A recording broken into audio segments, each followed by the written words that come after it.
I met this girl, a barista at this little coffee shop about a month after I broke up with, after I moved to Chicago. I was exploring the neighborhood, learning the streets and takeout places, and it was this little local that was instantly inviting. The hanging plants, the mason jars, you know the place. She asked how my day was going, and I don't know, I just melted. Her smile was beautiful, welcoming, and she was just sweet, happy, honestly happy, not fake happy. She had these large blue eyes and this pile of black curls pinned up in this messy bun on top of her head. And that's when I realized it wasn't just the person, it wasn't just Emily. I spent the rest of the morning wondering if she's into women because I kind of would like to kiss her. I know, beer at a coffee shop, but hey, they serve it, so it's not weird. Not a gateway drink. A cappuccino or Stella Artois for however your day is going, I guess they're thinking. And I got here too early, so now I'm just killing time, and more caffeine just didn't seem like the right thing to have. I'm already quite a hyper person. And beer and a book. I know, what am I trying to do? Signal to everyone around that I read and drink. I promise I'm not, but it's this book of letters and it's amazing. I got it from the library, but I think I'm going to have to break down and buy myself a copy so I can mark the pretty sentences. The letters of Vita Sackville West to Virginia Woolf. Famous ladies, brilliant writers, bisexual. Their husbands knew that they were sleeping together, that they were, at times, completely in love with each other. That's why I love this book, because the letters they write aren't super sexy. They're about traveling and seeing the world and missing the other. And you never get to find out what happens when they actually do see each other, because then, of course, they wouldn't write the letters. So, here. Vita writes, I am reduced to a thing that wants Virginia. I just miss you in a quite simple, desperate, human way. Like, are you kidding me? How beautiful, how heartbreakingly lovely. Oh, and then at one point, Virginia writes, I have a million things, not so much to say as to sink into you. Oh my God. I wish I could write like that. Not obviously the lovely word choices, but the confidence in writing something like that. Nora would write a letter like that to me. She's confident. That's not to say I'm not. I guess I should probably explain. I'm bisexual, like the men and the women, and I'm out. Obviously, I'm out to most people. And you may think that seems exciting because I have a much larger playing field, but it's not. It's daunting. Everyone is daunting. And just to be clear, being bi doesn't mean I suddenly like everyone. I still have my types. Funny, brooding men, and sarcastic, fast-talking women. It's taken me years to accept it because let's be honest, it's easier not to. But I met this girl in college, Emily, and I fell for her hard. First girl I kissed, first girl I did everything with. But it was college, and every college party ends with people taking turns making out anyway, so it could have just been that phase that everyone in school supposedly goes through. And I'd always dated men, well, boys, until then. So it was Emily. Emily was a woman, but I wasn't attracted to women. I was attracted to Emily. I was young and had grown up with parents that, and while Emily and I dated for years and lived in an apartment off campus and talked about growing old together, she dumped me after graduation. Said she wanted to work on herself, which is fine, but I would have been happy to let her work on herself and also like to have slept next to her at night, but, So I chopped my hair, bangs, because I was heartbroken, and moved to Chicago, the Windy City, the city of average men and stunning women. A few weeks after I moved to Chicago, I met that barista, and that's when I realized that it was Emily, but it was also women. After Emily, there was Josh. I hung out with Josh while still making the Pretty Barista's coffee shop my local. I should stop talking about my dating life to you. Sorry. Anyway, I have to go soon. I had this conversation with my parents when I was a kid about pretty actors. Me and my mom were naming off good-looking men. Colin Firth, specifically 1995 Pride and Prejudice. Colin, Morgan, Viggo Mortensen, Jude Law. And then I asked my dad what actresses he thought were pretty. He didn't want to say. So I said I'd tell him my list. It was longer, or maybe I don't know, it was probably longer than my list of men. How did it take me so long to realize I'm bi? Anyway, that's where I'm off to, my parents' house. The lovely Robert and Trish. That's what I'm too early to. Remember how on July 26, 2015, gay marriage became legal in America and it was a massive deal? I mean, it was wonderful. I was working in a sandwich shop at the time and the entire day I was just on cloud nine, giddy. My boss, who, let me be honest, he was a total asshole, asked me why I was so happy, and I remember cheering that gay marriage wasn't against the law anymore. Happy, happy. He looked at me strangely and asked if I was gay. I was like, no, I'm just happy for gay people. That comment he made years ago still bothers me. Why did I have to be gay to be happy about marriage equality? Why couldn't I just celebrate others' equality?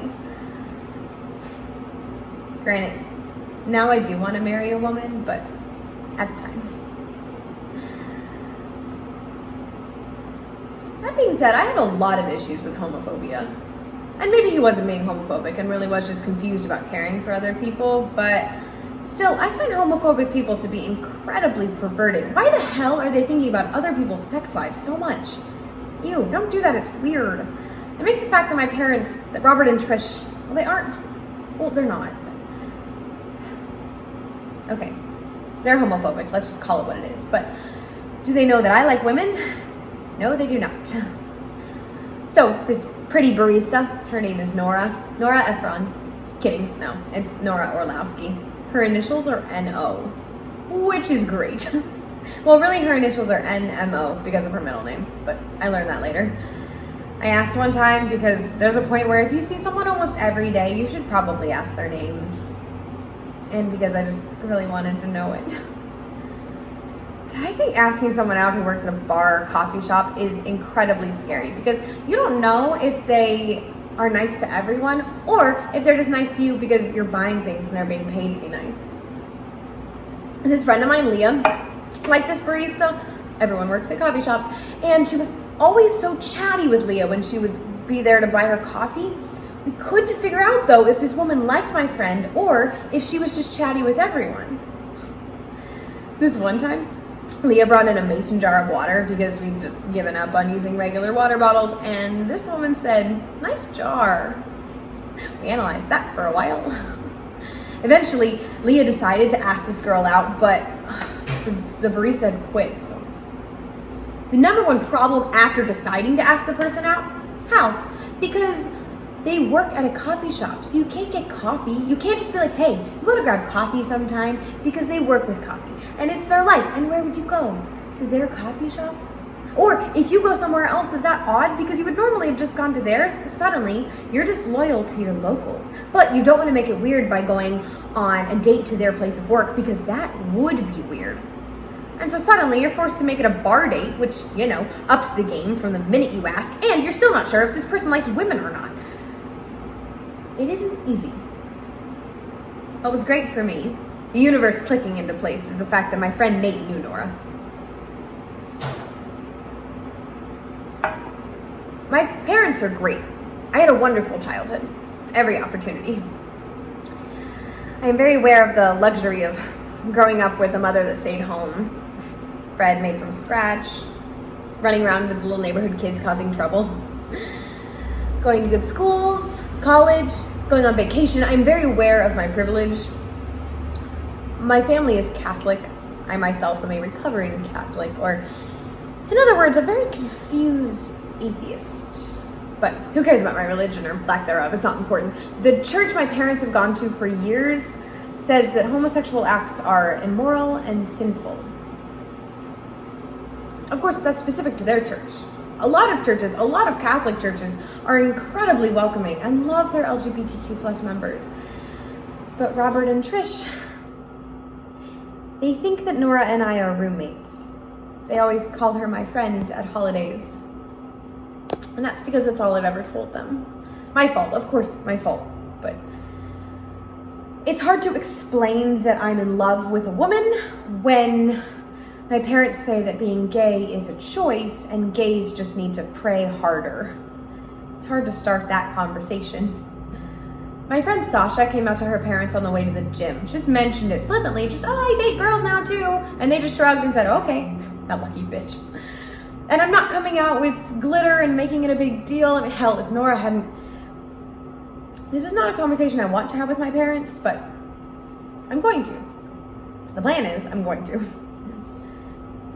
I met Nate at work. We both had gotten fellowships at the botanical garden and then both started working there.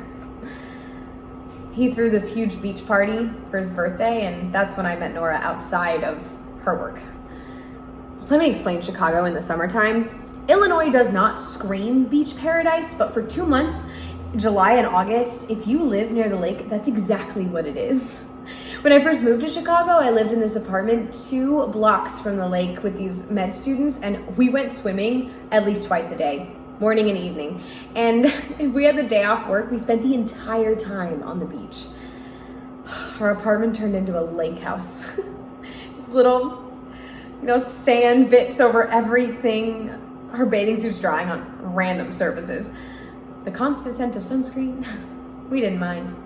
And everyone takes advantage of the beach because we're cooped up for 10 months of the year and it's freezing. So the sunny days and late nights are filled with people playing their radios or guitars or having cookouts, picnics, dates, family time on the grass in the park or on the beach.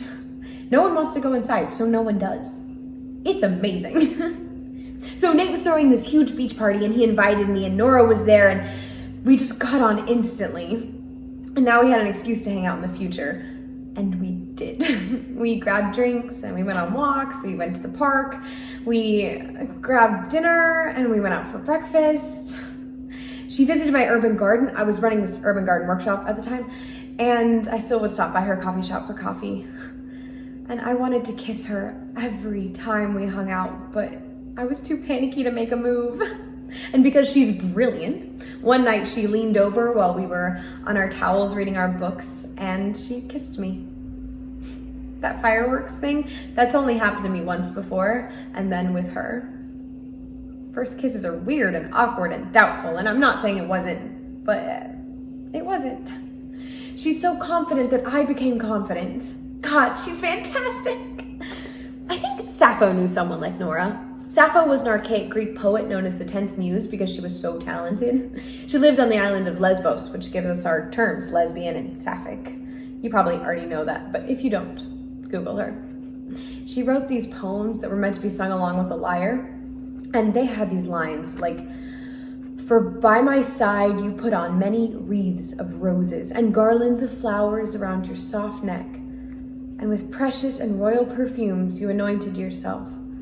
On soft beds you satisfied your passion, and there was no dance, no holy place from which we were absent."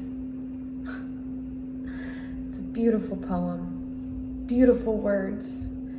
She wrote it about a woman leaving, remembering the moments that they shared together. Marriage is weird because you never actually have to do it. And it's not odd these days to just date forever. But I actually want to get married. I like a party and dancing. I love cake. And I like dressing up. And gay marriage hasn't been legal for that long, so there's something very exciting about taking advantage of it. I like the idea of being married to Nora. We want to get married. I love the idea of looking over our morning coffee mugs at each other for the rest of our lives, going over our schedules so we know when we'll see each other again before leaving for work. I realize I've only talked about Nora as a barista. While she still makes brilliant coffee, she's now a dance therapist. So she dances and I play with plants. We're an adorable couple. I like the idea of being married and being married to Nora. I know it sounds a bit traditional, a bit into the ownership of it, but it's more that maybe it's the fear of being left. Probably dates back to Emily. You know, the first lesbian marriage, and I say first, but maybe it was the first recorded marriage in a Christian church in the Western world, was the marriage between Ann Lister and Ann Walker in York. There's a little sign at the front of the stone chapel. The word lesbian wasn't even a thing yet, just women who were attracted to other women, in love with women, and confused why they were different. Poor loves. I always loved Lister because she was so ridiculously confident in herself, confident about her differences. She didn't give a fuck that people found her dressing like a man to be upsetting and odd. She knew what she wanted. She wanted to marry a woman that she loved and live and travel together until she died, and she did just that. This was in the early 1800s, 1820s to 1840s. I read her diaries because they're published, and I always thought Nora is a bit like Lister. Confident in a way that isn't cocky, but bright. Like sunshine, just thrilling to be around. Nora asked me to come out to my parents. We're allowed to get engaged once I've told them that Nora isn't my best friend or my really lovely roommate, but someone I've been dating for a few years now. We both have engagement rings in our sock drawers, just waiting for one of us to pop the question, but neither of us can do it until I've told my parents. I mean, she's right. Her parents have known she's bisexual for years, and she doesn't want to have to pretend to be anything less than my fiance if we're engaged. She says it makes it feel like I'm hiding her, like I'm not proud we're together, which is so incredibly incorrect because I'm so proud to be with this woman. But she's right, because I would never tell my parents, probably, if Nora hadn't asked. There's this odd thing called straight passing that I have a lot of issues with. It's this idea that if I marry a man instead of a woman, I'm being more socially acceptable by my choice to look like I'm in a heterosexual relationship. I see that, except that people who are bi can end up with a woman or a man. It's not like opting out if a bi woman falls for a man. It's one of her options. Anyway, it annoys me. I had actually planned on ending up with a man. I know you can't plan, but I really thought I would. I like men just as much as women. And if I had the choice to never tell my parents and happily end up with the man that I love, that would be the best scenario. But that's not what happened. And I can't break up with Nora to be the straight passing person, to be with a man. It would be easier only in the fact that I wouldn't be going to my parents' house right now, but I would also be heartbroken forever, so. Which brings us to the other Anne. In Anne marriage, Anne Walker. Walker was incredibly rich and unhappy and lonely when she met Lister. The two fell in love, and while Lister was confident, Walker was not. She was confused with her feelings and disgusted with herself. Eventually, though, she gains enough courage to marry the woman that she loves. She lives with her, she travels with her, they even combine their wills. They weren't that subtle. Her family hated everything that was going on, though. They thought that Lister was taking advantage of their mentally ill relative. But brilliant Anne Walker stopped caring what they thought. She stopped trying to please them and did what she and Lister wanted. Of course, she was punished for this, though. When Lister died while the two of them were in Russia traveling, Walker's family just jumped in and took over her life. She returned to England heartbroken that her wife had died only after a few years of being married, and her family put her in an insane asylum, claiming that her actions previously proved that she was insane. She spent 14 years in that asylum, unable to make any decisions, even write her own will. She died at 54 years old, and her family buried her far, far away from Lister. If Nora's Lister, doesn't that make me Walker? And there are real consequences that come with telling my parents, real fears. Nora thinks it's just sitting down and telling them, like telling someone you're moving or quitting your job, but it isn't that easy. It's telling them that I'm something that they hate or think is wrong or don't understand. That's not a sit down and chat type of thing. It's life-changing. And if it doesn't go well, then I'm disowned, aren't I? This one time I was grabbing drinks with my friend Lauren, a post-garden beer, and I asked her if she could sleep with anyone, dead or alive, who would it be? Weirdly, I have a very long list and I've thought about this a lot. Ingrid Bergman, Christopher Marlowe, John Denver. I said FDR because there's that photo of him in that really great cape. And she said his wife. Because that's right, magnificent First Lady Eleanor Roosevelt was bisexual. She was married to a man, but she was attracted to women, had an affair or two. My parents loved that woman. So many people do. A lot of people, though, like to misremember that she was bi. They just forget about it, or actually don't know. And I don't think we need to remember Eleanor as only this bisexual woman, because that's a bit pervy, isn't it? So she was brilliant without it being about who she was attracted to. I want you to remember things about me that make me a person and not just bisexual. I like red wine. I like the feeling of dirt between my fingers and the smell of ripe tomatoes. I'm a fast talker, a fast reader, a fast runner, a fast learner. I don't like having my photo taken or the consistency of mushrooms. But let's also remember that Eleanor Roosevelt wasn't this straight woman, because that's not true either. My parents enjoy forgetting that in their view, Eleanor Roosevelt was technically immoral and sinful. Actually, the same goes for one of my dad's favorite singers. On nights when he can't fall asleep, he'll sometimes go sit in his home office and listen to his record player. Yes, like a sullen 1950s movie star. And he always puts on his Bessie Smith records. Bessie Smith, the amazing jazz and blues singer from the 1920s and 30s who paved the way for modern jazz. The Empress of Blues, she was nicknamed. Which always confuses me, because isn't a nickname supposed to be shorter than a name? Like, instead of a nickname, wouldn't that be a title?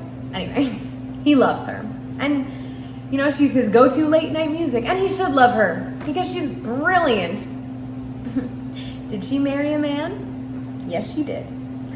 Did she have a long, ongoing affair with one lovely chorus girl, Lillian Simpson? Yes, she did. If you haven't listened to her songs, go listen to Downhearted Blues, or Backwater Blues. Lots of blues. Sorry, I don't even know your music preferences, so maybe you're not a jazz and blues person. I'm not really a jazz and blues person either, but I love her songs. Anyway, she was bi. Does my father know that? I'm actually not sure.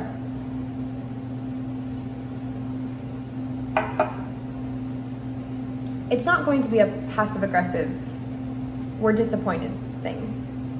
It's going to be a get-out-of-the-house reaction. And then I won't have parents. Well, parents I can talk to. Parents I can call when I have cooking questions or tax questions or fears or exciting news. I won't have someone walk me down the aisle at this wedding. Or I will, but it won't be my dad. It'll be some friend or relative who's sympathetic and disappointed with my parents. Our future children will have only one set of grandparents. We'll have to explain why they don't see mine. And that's horrible. It'll be a negative thing forever, the loss of them.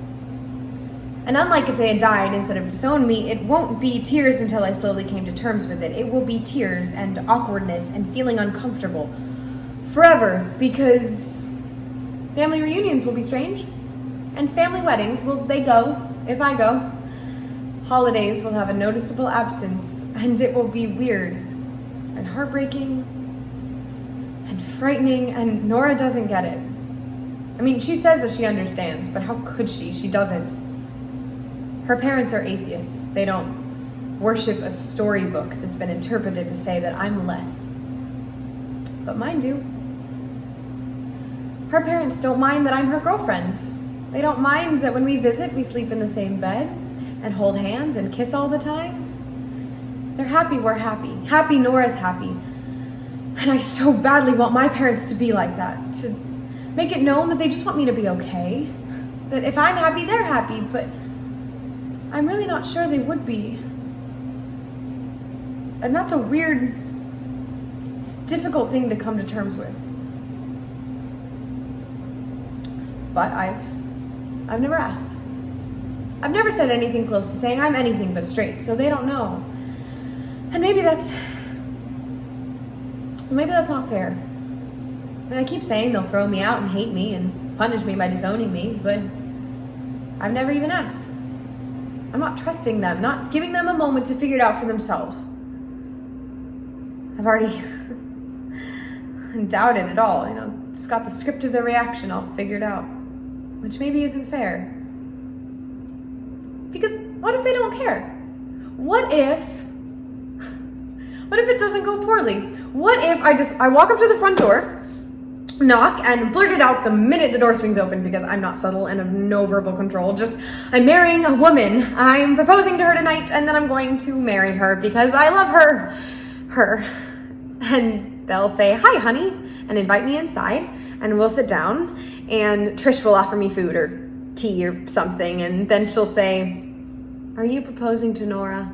And I'll be shocked and surprised, and Trish and Robert will smile knowingly and say, "We've always known, honey. We were just waiting for you to tell us." And we'll celebrate, and I'll show them the ring, and we'll spend the rest of the afternoon chatting about all the things I've been too afraid to tell them. All of it. Because they might like to know. Parents are like that, aren't they? They know things even when we think that we're keeping secrets, even when we think we're hiding things. Like from walking down the steps, tiptoeing when you're a kid to watch TV way past bedtime, to them knowing that the relationship with your tutor isn't as platonic as you've been thinking you're making it sound. Maybe they already know this too. And either way, it's only fair to give them a chance. To give them a chance of knowing me, truly knowing me, and not the version of me I give them. The fake version.